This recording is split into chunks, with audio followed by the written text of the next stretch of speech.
All right, so the next chapter we're moving on to is chapter 8. And chapter 8 is series. So here's how we start. The sum of the terms of a sequence is called a series. I don't think this is something that you need to write. Read it, but not necessarily write it. The sum of the terms of a sequence is called a series. An infinite series is the sum of the terms of an infinite sequence. Therefore, the sequence U1,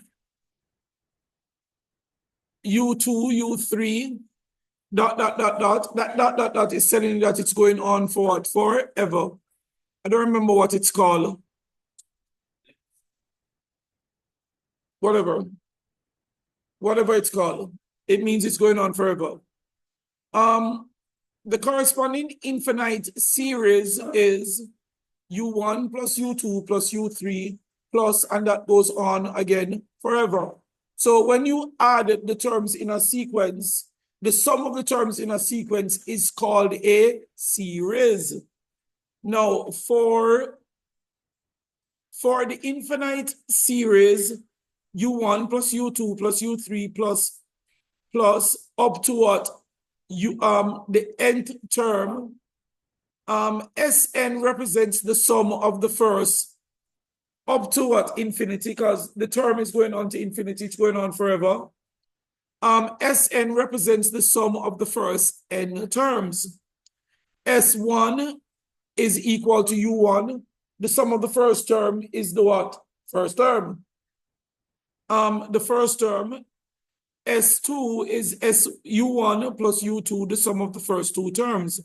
S3 is U1 plus U2 plus U3, the sum of the first three terms. Sn is U1 plus U2 plus U3, all the way to plus Un, the sum of the first what? N terms. S1, S2, S3, up to Sn form a sequence, and each term of the sequence is called a partial sum. Sn is called the first partial sum. Sorry, S1 is called the first partial sum. S2, the second partial sum. Sn is the nth partial sum. Now, next we're going to get on to the whole issue of writing a series in sigma notation. Now, sigma notation was introduced in Unit 1, and it may be a good idea to revise this. Let us look at sigma again. Recall that the symbol sigma represents the sum of and is used to write a series.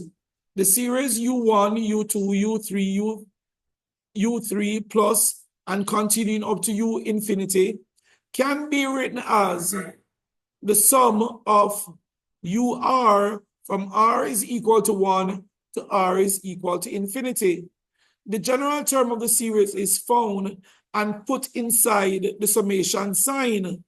The series starts when R is equal to 1 and is infinite. The first term of R is the first value of R is the lower limit of in the summation and summation sign, and the largest value of R is the upper limit. Example 1. Example 1 is asking us to write the series 2, 4, 6, 8, 16 and 32 using sigma notation. Resume. All right, so example 1 is asking us to write the series 2 plus 4 plus 6 plus 16 plus 32 going on to infinity using sigma notation. Well, the first thing we need to do is to find the general term. U1 is equal to 2 to the 1, which is 2. U2 is equal to 2 to the 2, which is 4. U3 is equal to 2 to the 3rd, which is 8. So it seems like un would be equal to 2 to the power n. And so if that is the case, it means that the series, which is s to infinity, because is equal to, from r is equal to 1 to infinity of un, which is 2 to the r, or ur, which is 2 to the r. That's example 1, writing your series in sigma form. Example 2.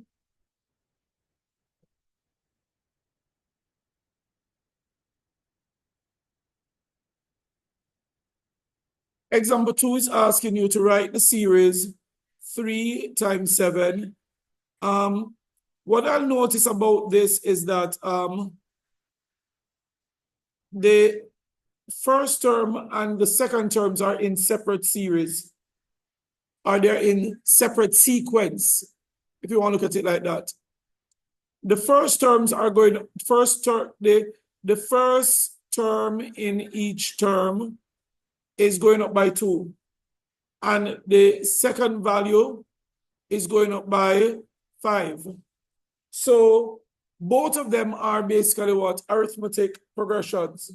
If they're arithmetic progressions, it means that UR would be equal to A plus N minus 1 times D.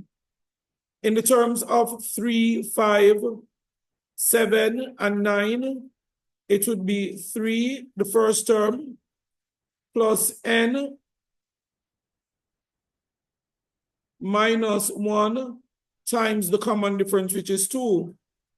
This would be 3 plus 2n minus 2. This would be 2n plus 1. So that's the first value in each term. The second value in each term would be un would be equal to A plus n minus 1 d. So that would be 7 plus n minus 1 times 5, because 5 is the common ratio.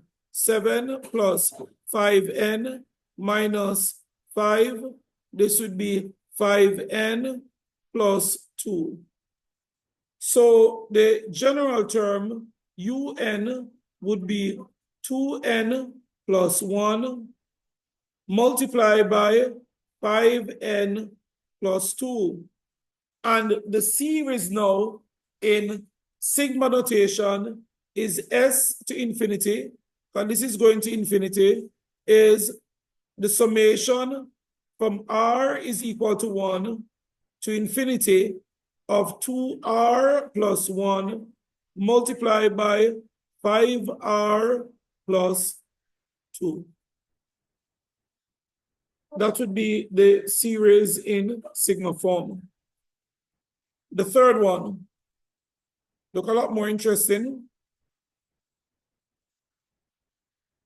We're to write in sigma form. If we're going to write this in sigma form, we need to see if we can. All right. It's 1. Okay. All right. Sometimes you have to just look. This looks like 2 over 2 plus 5 over 4 plus, it's going up by what? This looks like 8 over 8 plus what? 11 over 16 plus 14 over 32 plus 17 over 64 plus, and it's going on to infinity. So what we notice is that the numerator is in a sequence and the denominator The numerator is in a sequence, and the denominator is also a sequence. For the numerator,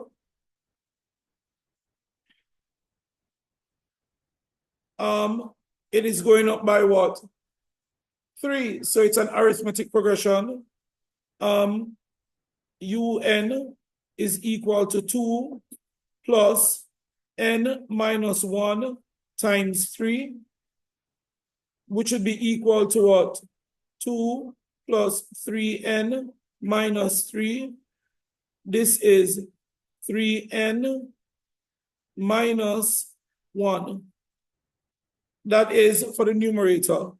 For the denominator now, the denominator, u1 is 2 to the 1, u2 is 2 squared, u3 is 2 cubed. So un would be equal to what? 2 to the n. And then now in sigma form,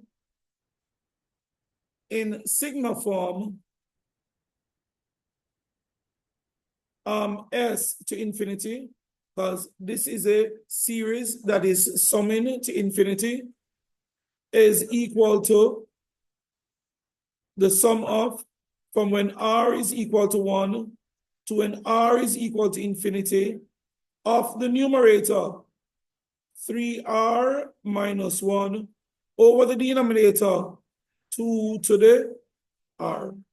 2 to the. Now, of course, you all need to try these questions. All right.